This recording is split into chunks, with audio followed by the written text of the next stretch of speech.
Good morning. Good morning. Greg, I'm so sorry to hear about your brother. Abby told me yesterday. Thank That you. is rough. It's been very rough. That's what I was about to say. Everybody better buckle up today because You got it. I got something to say. Talk about a soapbox. Right? And hopefully you'll be forgiving if I get on a soapbox. But there's something to say here. But let's connect, you guys, before we get growing. Let's just connect with each other again. What are you working on? What are you excited about? What's going on? What are you feeling grateful for? All y'all's. Turn on your cameras if you can. Come on in. What's going on in your world? And Miriam, you can start since you already had your mic on. All right, I'm already talking. I have just been able to be in a place where I've been feeling lots more grateful, just for everything in my life. And sometimes it's looking around, seeing how short life is. In order to not lose my nursing license, I had to start working really part-time to keep my nursing license. And so I started working for hospice. And so I'm seeing end of life, a lot of things. And even people that are on hospice that you are supposed to live for 6 months or a year, we've had some really crazy, wonky, suddenly in the morning they call and say, I don't feel good, and they're dead by the afternoon. And so it's really making me go, you know what? Life is short. Even for those who know the end is coming. So it's made me a lot more grateful for just coming home to my kids and, things like that. And just seeing people's choices and the choices and how that influences like family dynamics at the end of their life and just a lot of things like that. So I guess a little bit of a paradigm shift, getting out into the world, but also getting out into the world and seeing and working with people who don't necessarily share my same values and have mouths like sailors. And it's made me go, oh, okay, how do I want to live and how do I want to speak and who do I want them to know me as based on how I speak and the words that I choose. And so it's been kind of a really good reminder after being sequestered in my little home, and that's not always perfect, but getting out into the world, I guess. So that's just made me realize how grateful I am for what I have and my beliefs and everything. So Oh man, thank you so much for sharing that. Isn't it incredible how a few experiences can just shift paradigms? Just really mix things up and make you stop and go, oh yeah. Oh yeah.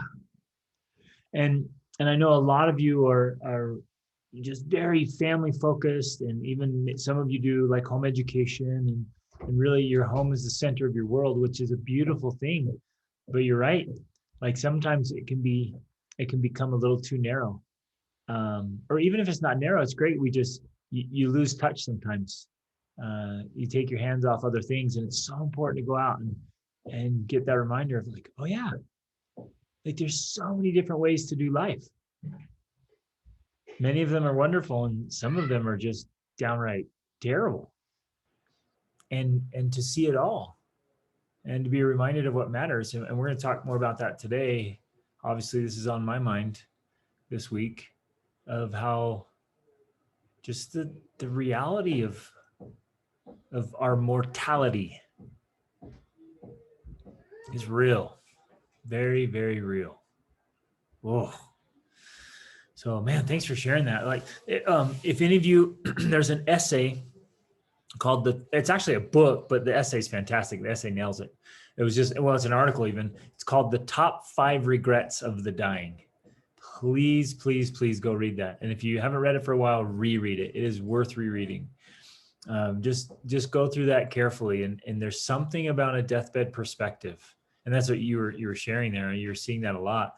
There's something about that perspective that just changes the way we live. When you see your death, it changes the way you live.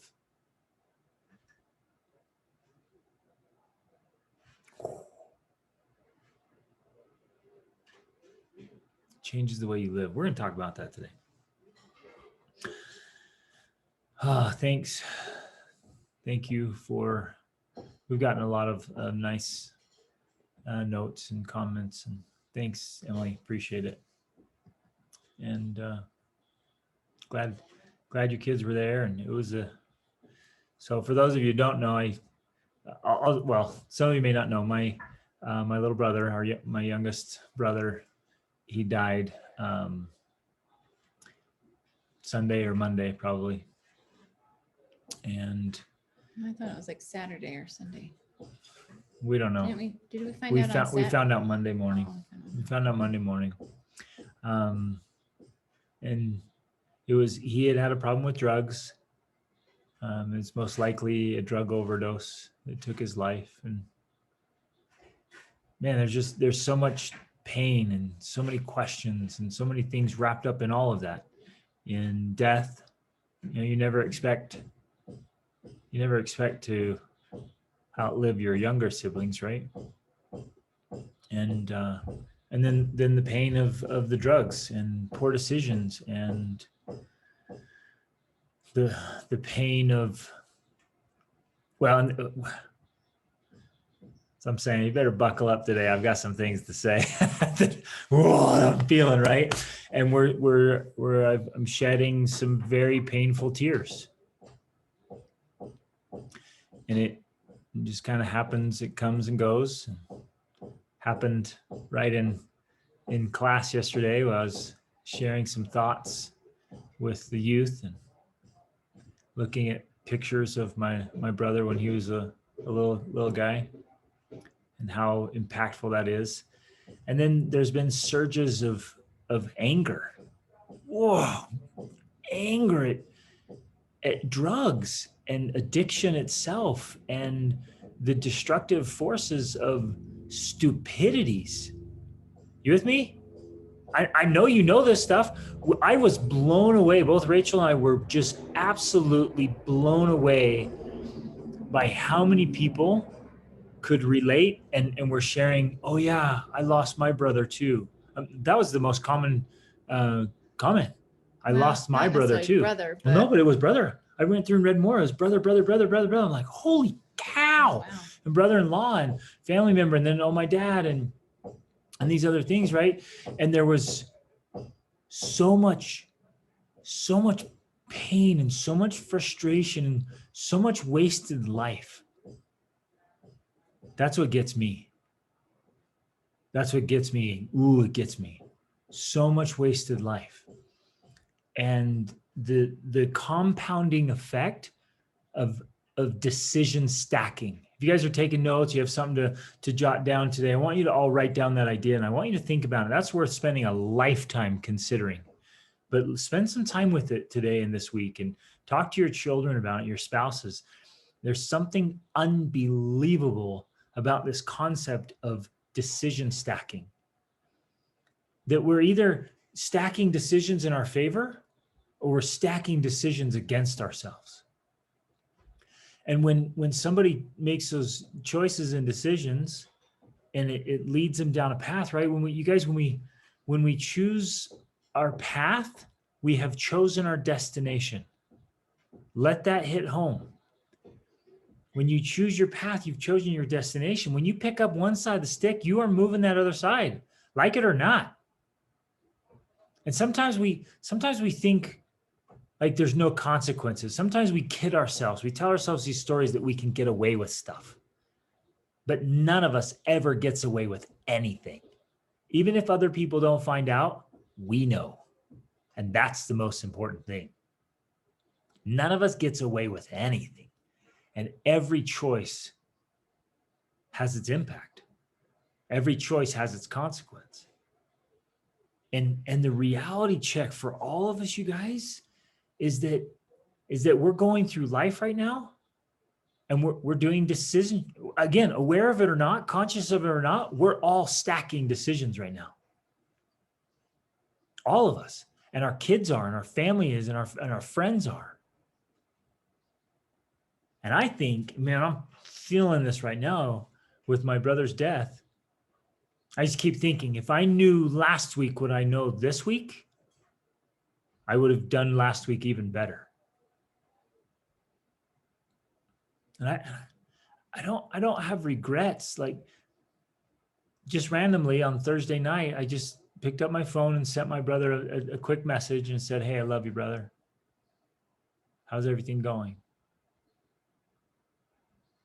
And when I found out that he passed away on Monday, I opened up that message and I saw that he'd seen it. It gives me a little consolation that my last message was of love, but I also have this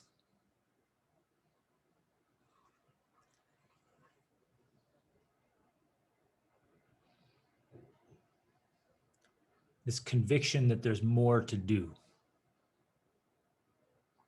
You with me? There's more to do, isn't there?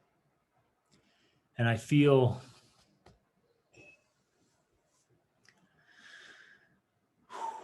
I feel and I know that there's more we can do, you guys. We have the power and the potential to do more for ourselves and our own decision stacking and to do more for others.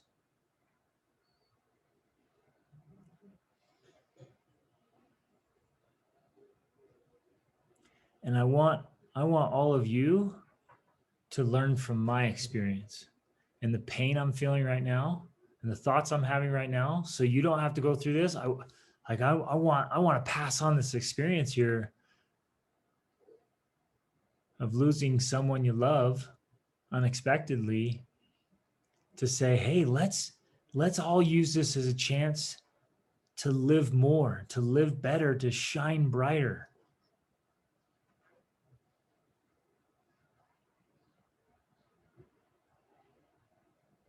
Can you hear the words that are coming out of my mouth? Right? Oh, can you feel this? I don't want to drive this home. And maybe you woke up this morning, you're like, what? I was just wondering what I was going to have for breakfast. And now I'm asking you to go deep here, right? I'm asking you to like consider some heavy stuff. But life is awesome.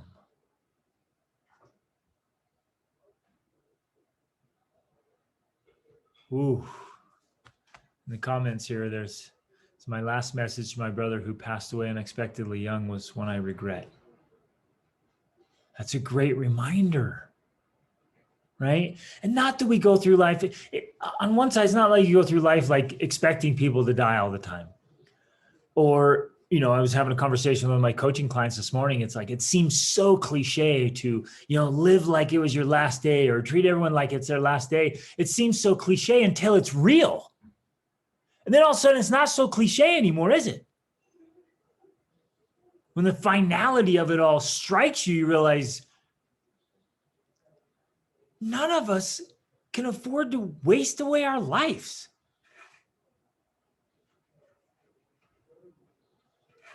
None of us can afford to just coast along, to drift. We all know you can only coast one direction, and it isn't up.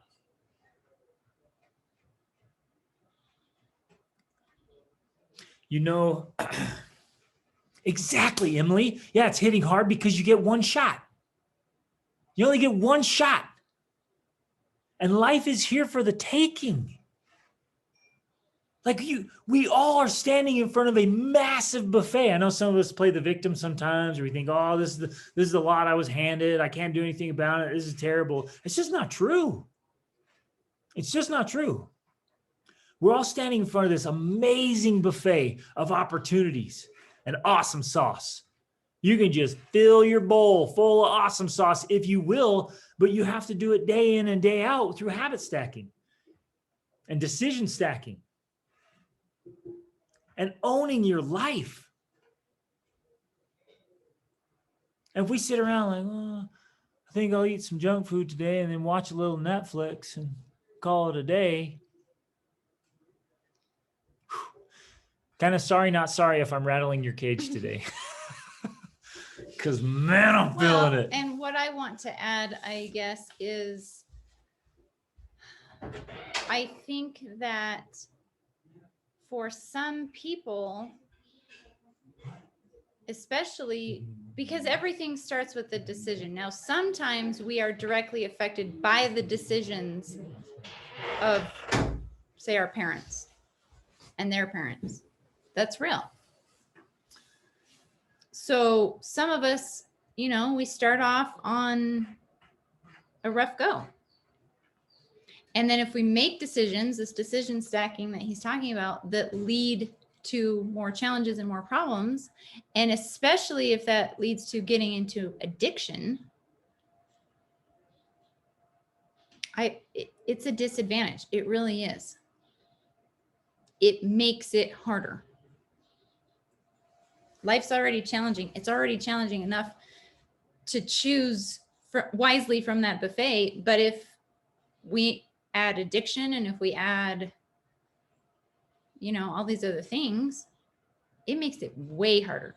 But what I'm trying to say though, is for the rest of us,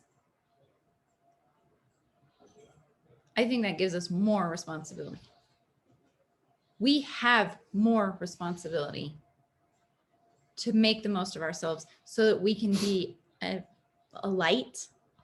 We can be an inspiration. We can be a help, a support to those who are disadvantaged in that way.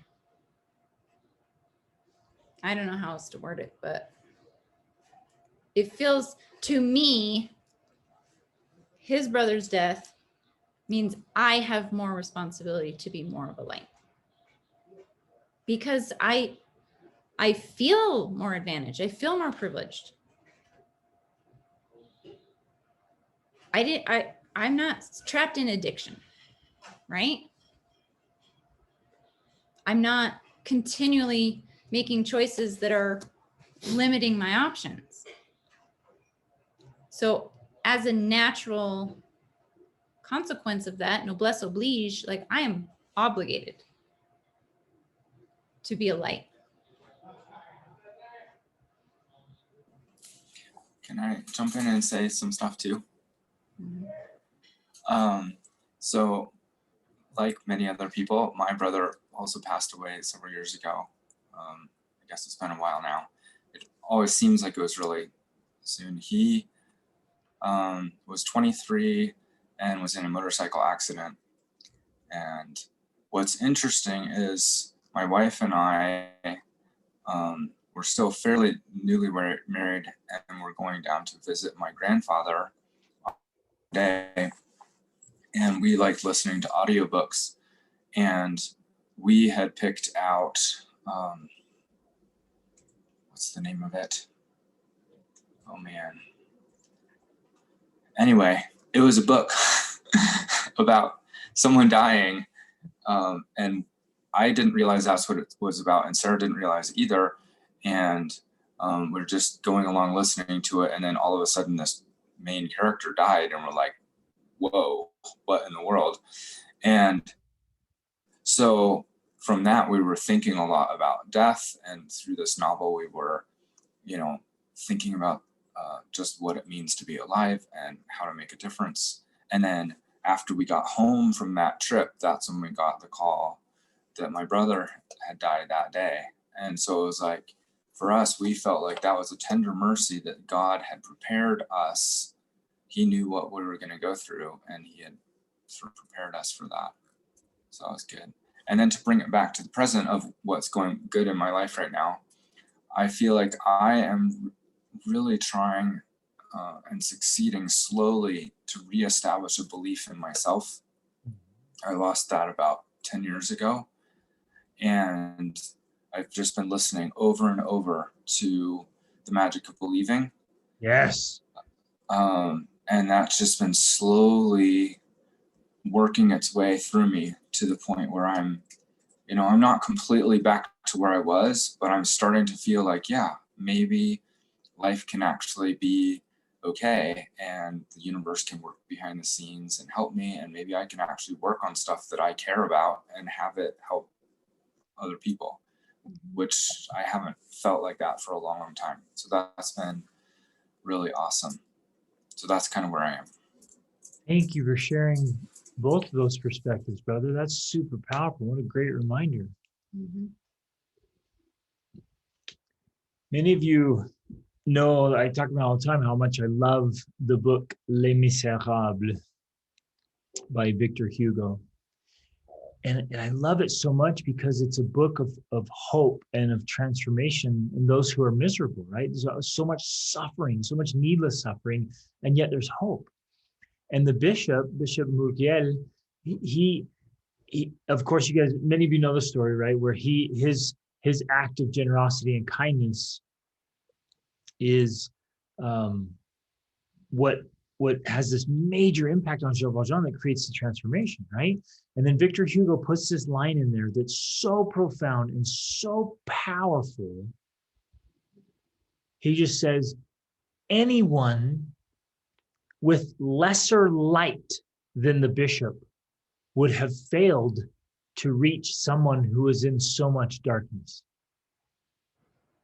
And just that principle is so profound, that truth that we have the power, and like Rachel was saying, I think the responsibility to shine so brightly that it's not only radiating through our own life, and not just our family, but everyone we interact with. That we can radiate so much light and so much warmth that people who are struggling in darkness and cold, they just want to come up and warm their hands near you. You know what I'm talking about? And what a privilege. What a responsibility.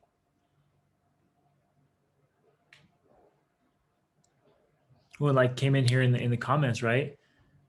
I know God takes my life and gives me the words to encourage through writing. It's beautiful. But we have to shine. And in order to shine, we have to live. So let me ask you a question. And if you have something to write with, if you're in a place where you can do some writing and think I want you to do some writing, and I really want to talk about this. What does it mean to you to really be alive? Jot that down. I want to have some of you share. You can share in the chats. You can share on mic. Those of you who are with us, like, what does it mean to you to really be alive? This is a question we don't ask often enough. And opportunities like this, again, my invitation is to learn from my experience. What does it mean to you to really be alive? To really live? I'll be honest. Some of us are walking around like the Walking Dead.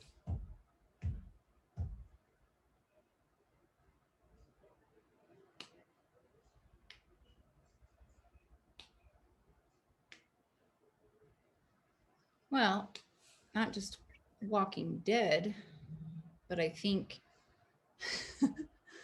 walking irritation. That's how I think. He's a walking annoyance. I know for me, that's my tendency.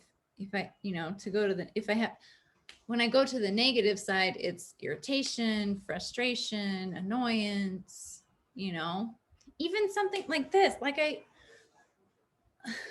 we're living in Guatemala right now in our house that we call it the homestead, and we're remodeling it. We've wanted to remodel this place for like 7 years, right? So we're like living the dream right now. We're here remodeling the house because we wanted to do that for a long time. It's exciting. And do you know what I feel most of the days? Irritation. Because we're living in a construction zone. There's dust falling all the time. Every day I'm cleaning up construction dust, and somebody says they're going to do something by this date and they don't do it. And every time I'm shocked. I don't know why I'm still shocked every time. I should just be like, oh yeah, of course it's not done.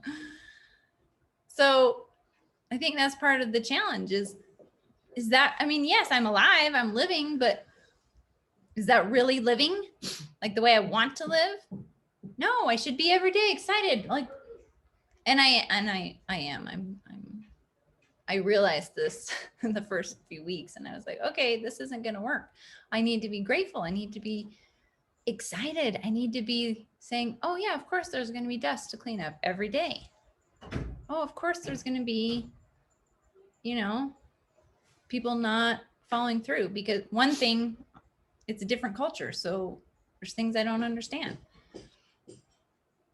So to me, I guess really living is whatever it is you're doing on, you're doing with the best emotions possible. Because I feel like real living is higher emotions, I guess. The higher level emotions. Emily has her hand. So can I just say, are you going to spend your whole life annoyed? I'm serious. Hope not. Yeah, right? But I still get shocked when my kids don't obey, and I'm like, what? I know, we're still shocked by that. Like, we've been doing this parenting thing for years. Don't you get it yet, kid? Right? But guess what? Correct me if I'm wrong. I don't know. Has being annoyed ever changed outcomes for you guys? Have you ever found a situation where whining makes it better? You're like, oh, things just got better because I was whining and complaining and throwing a pity party. Like, everything's better now. Like, I was like, pity party. And then I came out like, wow, it's all better in my life. And so, like, it's an honest question where you say, stop, man. That's not living. That's just not dying, to steal a line from the Crudes. Right? Okay, Emily, go ahead.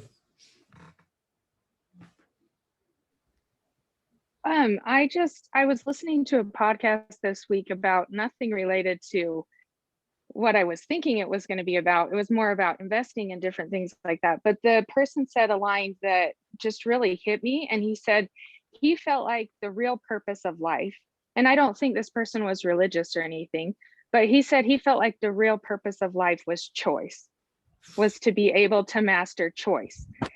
And that just like totally hit me. And I started thinking, like, what's the thing that I value the most is my family. But you can still value your family and not choose your family, if that makes sense. Totally. So anyways, I don't know why I'm getting emotional. My heart hurts for you guys.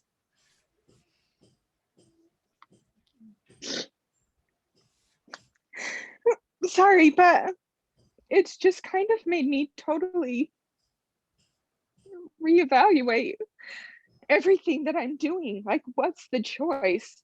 What am I choosing in that moment? Am I choosing to be mad because my kids didn't do something that I asked them to do? Or am I choosing it to view it as a teaching moment? Am I choosing to be mad because I have to fix dinner? Or am I choosing to be grateful because I get to fix dinner? Just like across the board, am I choosing, like, what am I choosing? How am I letting that define my life? So sorry for this, but. No, that was powerful. Thank you. Mm-hmm. That was powerful, and you're spot on. And the emotion of it is because of the reality of it and the intensity of it. Mm-hmm. I'm feeling it. And with love and sincerity, that hit me that, yeah, it is about choice. And it is actually that very principle brought to its negative end, which resulted in his brother's death. That's what it was. It was decision stacking. It was poor choices. It was the power of choice. It was the power of choice. And that's an extreme example, but it is the example of how it works. We make choices. Sorry, interruptions. We make choices, and that's what brings us the results we want, or it brings us the consequences we don't want. Let me go help. Okay. Oh, man, I love, and I want to re-emphasize what you just so eloquently emphasized. Like, this is a chance for all of us to reevaluate what we're doing. down to, and this might seem, you're like, oh, it's a little bit extreme, but down to the moments. Isn't life just the sum total of our moments? You know what I'm saying? Sometimes we think we're waiting to live. Like, oh, I'm going to really live. When I go on that vacation, do this trip, when I get this thing, then we're going to live. We're going to be alive. But until then, I'm just going to be grumpy here and ungrateful here and selfish there and frustrated here. And it's not. Life is the cumulative sum of all the moments. And let's reevaluate what we're doing with ourselves. Let's reevaluate our choices.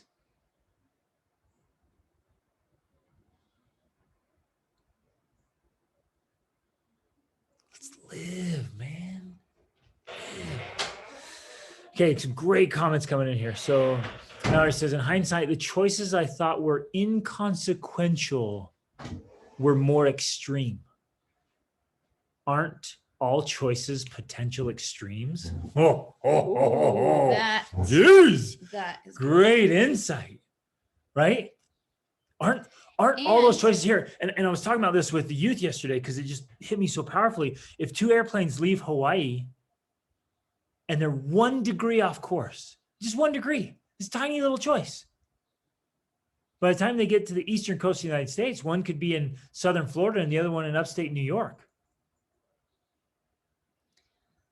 So I think in reality, there are no inconsequential choices. Now you guys are going to be like fasting and praying about what color to paint your room.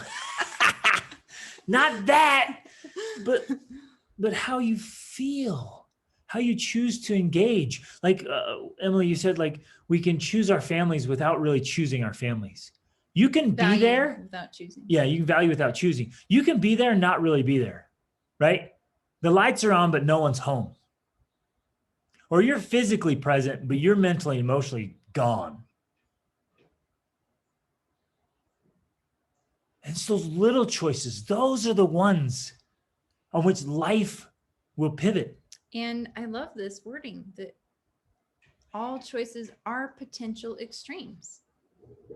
Yeah, I think that's true. They could potentially, just like the airplane example, take you somewhere that is extreme.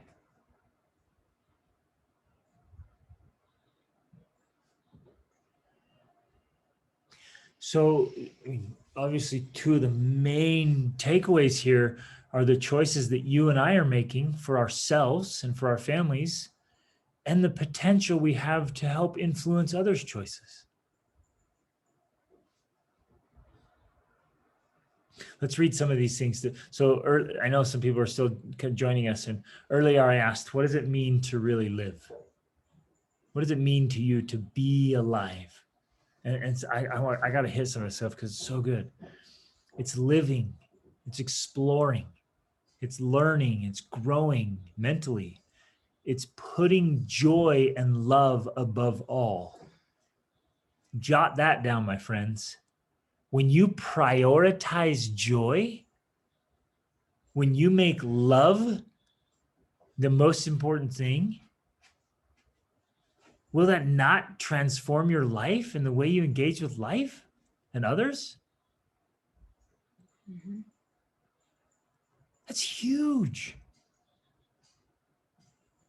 But I think unconsciously, many of us have prioritized being unpleasant to be around, right? And you're like, wow, how am I going to hold on to that one? Oh, look, Oliver says, hi from Oh, Everest dude, Base Oliver Camp. just joined us from the base camp of Everest. Love you, brother. Greg, Yes. I think sometimes, partly going back to now my job with hospice, I'm seeing, and I don't know their previous lives, but sometimes I think, like Emily said, you can value your family but not prioritize them, and those little choices of being distant or not having that strong connection. Now I'm seeing these older people who, one, they're both dying, and one son is in Costa Rica and another son is in back east. They haven't come to visit. They haven't, they're not there with their parents. Other family are like, oh, they died. Okay, call the funeral home. They don't even want to come and see. And I think how much of that was when they were younger, they weren't establishing that close connection, because then you have others that are like, oh, she's gonna pass this week. Okay, I'm not leaving her side. I'm there. I'm with them. And it's just interesting to see what were the family dynamics early on, so that it's not really a priority to be with them, to connect with them at this end of lifetime. They don't seem to care.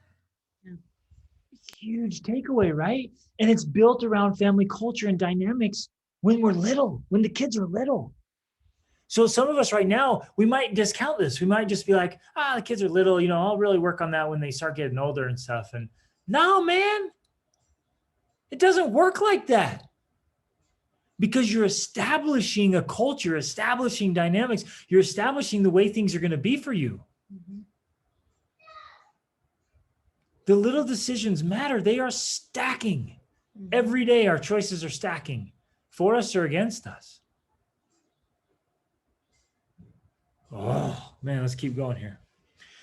To really be alive is to love others deeply, to give from my whole heart and soul, to create beauty, to live in awe and wonder, to engage in adventure and challenge and experience the miraculous power of God, as well as create miracles through the power in me. Wow, that was well written. beautiful. Holy cow. We can all just add that to our own personal philosophy journal right there. Copy, Let's paste. just, copy paste that one, because that was beautiful, Alicia. Wow. Right? Don't we want to live that way? And yet, how many of us are living on the surface? We're living such shallow lives when so much depth is available.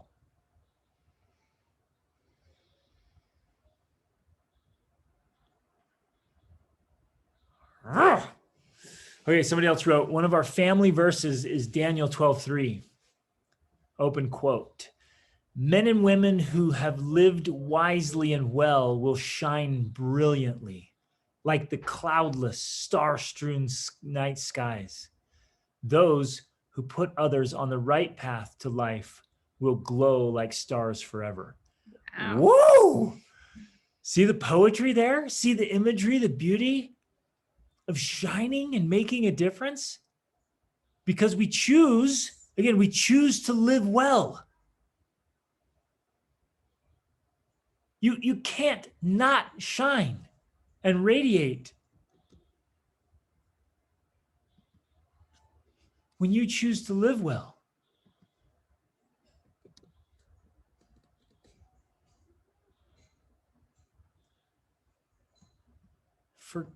Forgive my intensity.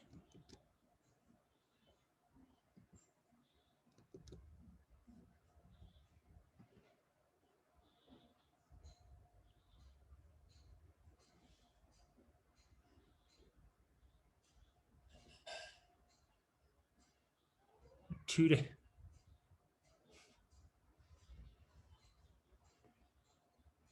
you start crying, we're all gonna cry, babe. 2 days away from having lost my little brother. You'll forgive my intensity if I want to grab you by the shoulders and say, let's level up.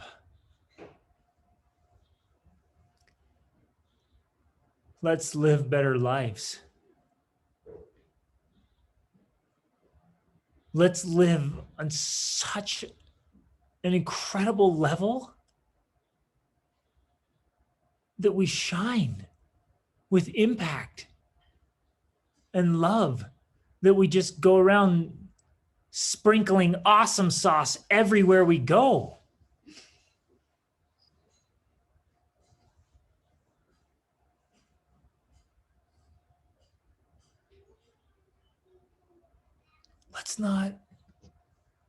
Let's not allow our lives to be a blah.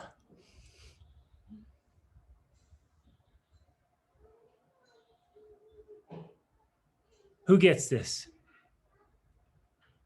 Who's feeling this? Oh, one of you? Okay. Well, I'm going to work. Marion was sharing. I'm going to work on my soapbox moments.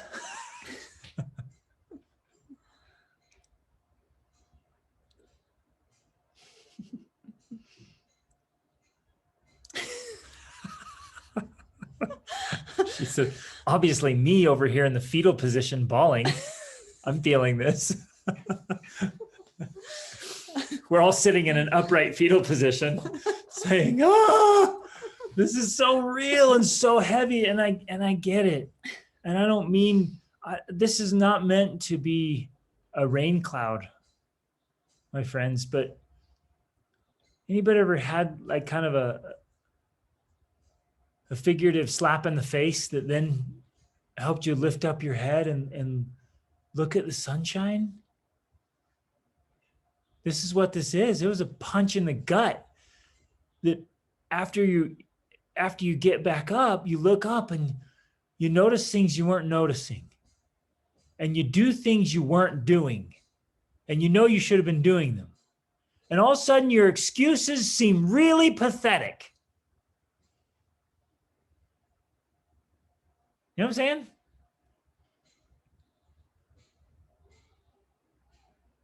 Maybe it's just me, but I know I have more to give. And I know that by making the most of myself is how I can have the greatest impact in the world and the people around me. Yes, Oliver. He said 100%. On the day I started my recovery, I made a promise to myself to live a more interesting life. Yes, that's it. And now he's climbing Everest, you guys. We met him on the mountains in Ecuador, and now he's attempting Everest. That's pretty interesting. And I'm a little jealous.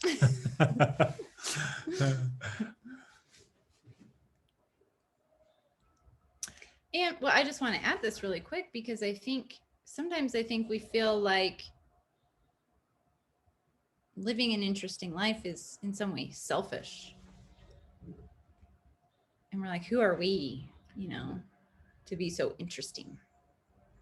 But I think in reality, that is a way we let our light shine, by being interesting, because we pursue our interests, and interest is the key. It's the guiding lights to fulfilling your potential and becoming your very best self. The things that interest us are signs from our future potential best self, saying, hey, look, this is the way to become the person you want to be, to become amazing, incredible, a light.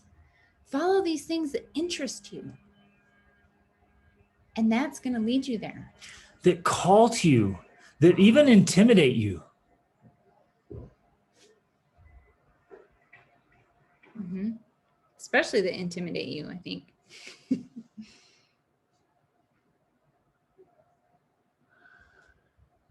I love what Emily said here. She said, if we are alive, it means we're getting another day to become better, which is a pretty amazing gift.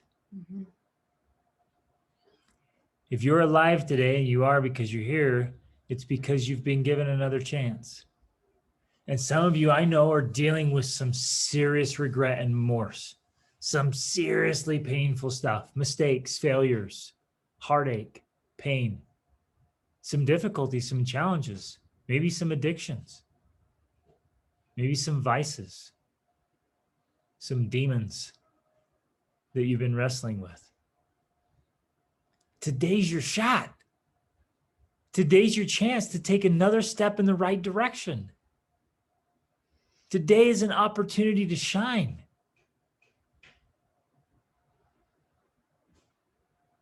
And don't get discouraged if on your first feeble attempt to shine, people aren't that impressed.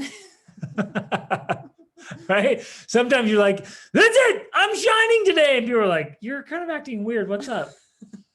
Who cares, man? Lean in. Sometimes shining, or at least the path to shining, starts by playing the fool.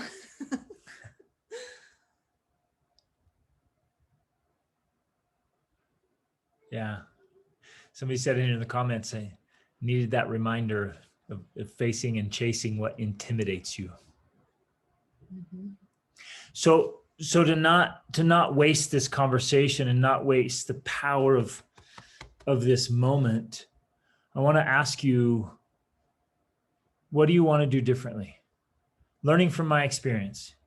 And I know you've lost loved ones, and it is fresh and real for me right now, and still very painful. And it's making me really evaluate, what do I want to do differently? And so pick something, pick one or two things. I know some of you right now, you're like, I have a whole list. Don't worry about the list. The list will come. Pick one or two things right now, all of you. Do you need to treat yourself better? Do you need to live a more interesting story? What do you need to do for your spouse? What do you need to do for your children? Maybe some of you are like, I need to have children. What do you need to do with your siblings, your parents, your friends and neighbors? Is there someone you need to forgive? Do you need to ask for forgiveness? Do you need to write a letter? Do you need to write a song?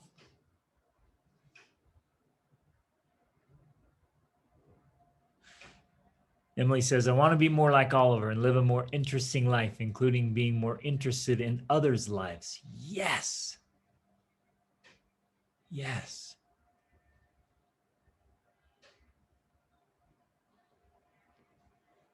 Maybe it's just that. Maybe it's caring more. Maybe it's pausing to understand somebody else's story. Maybe it's slowing down the judgment enough to understand there's a story behind this.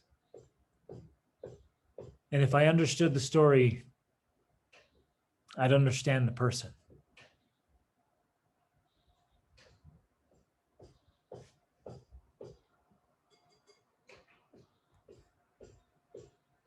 Yeah, I love that, Oliver.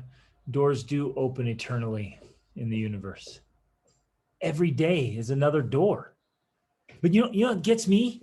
And this just kills me, is the hopelessness that so many people feel. That's what breaks my heart.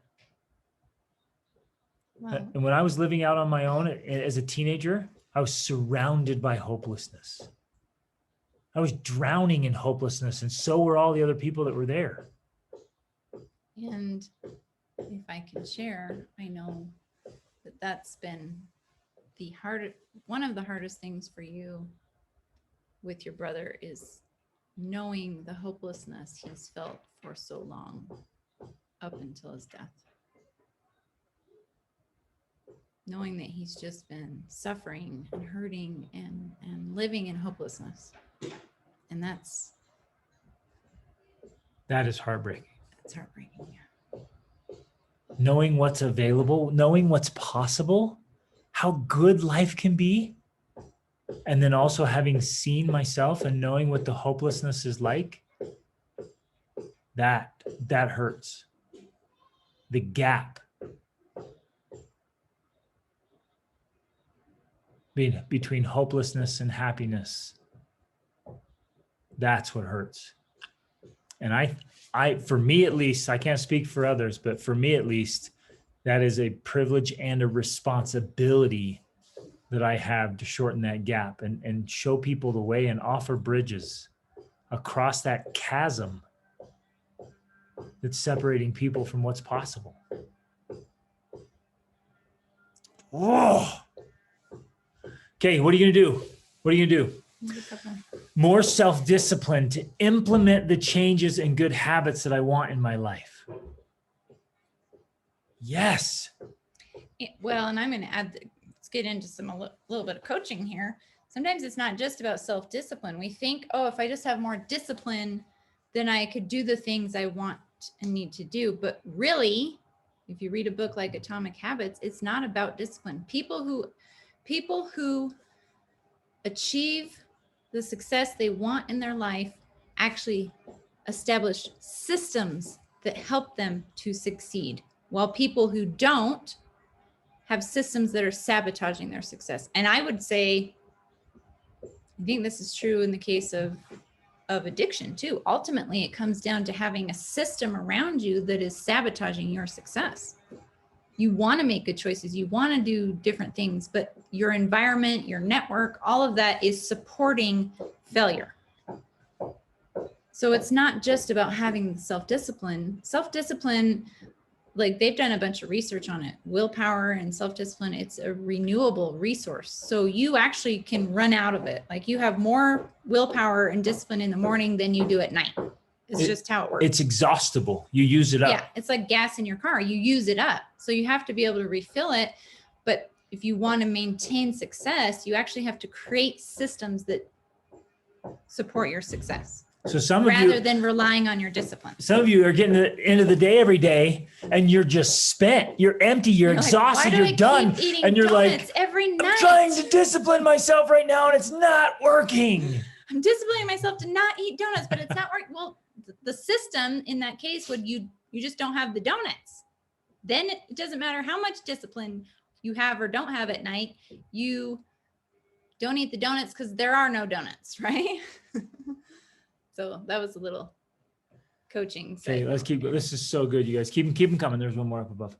I want to be kinder to myself and to build trust with myself to finish what I start. Yes. Oh, that's beautiful. All of you, trust. please be kinder to yourself. Of course, there's moments you need to look in the mirror and be like, hey, self, you sucked that up. Let's go. And then be kind to yourself. Do some, most of you are guilty of neglecting self-care and beating yourself up too much. So yeah, be kind to yourself. Build that trust. And building trust is very important. And it can be like, we've taught this in our 28-day challenges before. It can be as simple as making a checklist. Okay. A habit tracker, and then tracking your habits and doing it. Like when you are like, I'm going to do these things every day and you do them, that's self-trust right there. And you feel fantastic. When I say I'm going to do it, I do it. But then when you go through the day saying you're going to do something you don't, you feel like crap. It's hard to like yourself. So it seems so elementary. It's so easy to do and it's so easy not to do, but that's a game changer. So if you're not using it still, get the 28-day tracker again and track your habits. Or I've been using lately this app called Fabulous. It's fabulous. It's a habit tracker. Get something like that, a system. Again, it's a system to help you build self-trust by making and keeping small daily commitments to yourself. Here's another one. I need to get my webpage started. I don't know how. Life is so busy. Yes. There it is again. Systems, strategy. Be more strategic. Life get the tools. Is always going to be busy. Yeah. So you have to carve the space to do the things you say you're going to do. And if I can boldly say, for most people, busyness is what's getting in the way of their success. Mm-hmm. You can be really busy. You can tell yourself stories about how you're getting things done, but there's a great difference between busyness and productivity and effectiveness. Here's another one. I really need to figure out how to be consistent, right? Again, habit tracking. The irony, right, is you are consistent. You're consistent. You're very at consistent not doing. and not doing it, right? So we got to flip that on its head. It's like, oh, I'm just not consistent going to the gym. No, flip that on its head. You're very consistent at not going, right? So switch your consistencies. We're all consistent. Every one of us. We are very consistent. It's what you're consistent in that matters. Flip that. That's a new paradigm. Creating the consistency in the things you want comes down to systems. Which she said, she said, I need systems and a coach. Yes. Amen. You do need a coach. Everyone needs a coach. Yeah.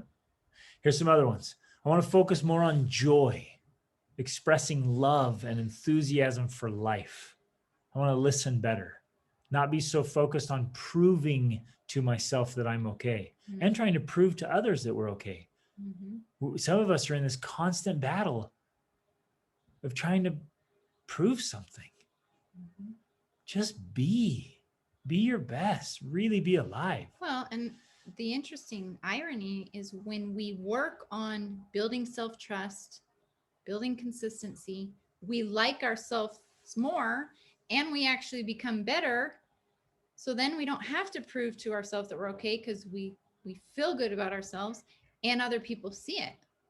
So it's this irony. We actually get kind of the things we're looking for, but it's not by trying to fake it or pretend or all of that. It's by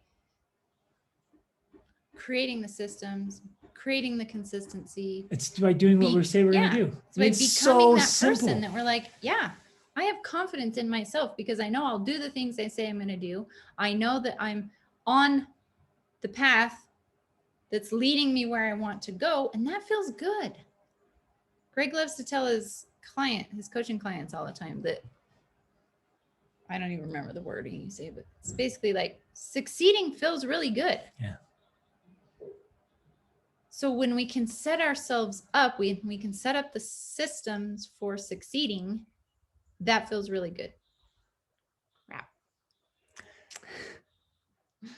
We lost The power. power.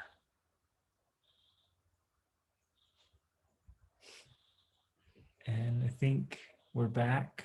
Oh, Are we back on live on Instagram? We lost the power here, guys. The power just went out. Gonzo. Are we live on Instagram still? Give us a quick thumbs up.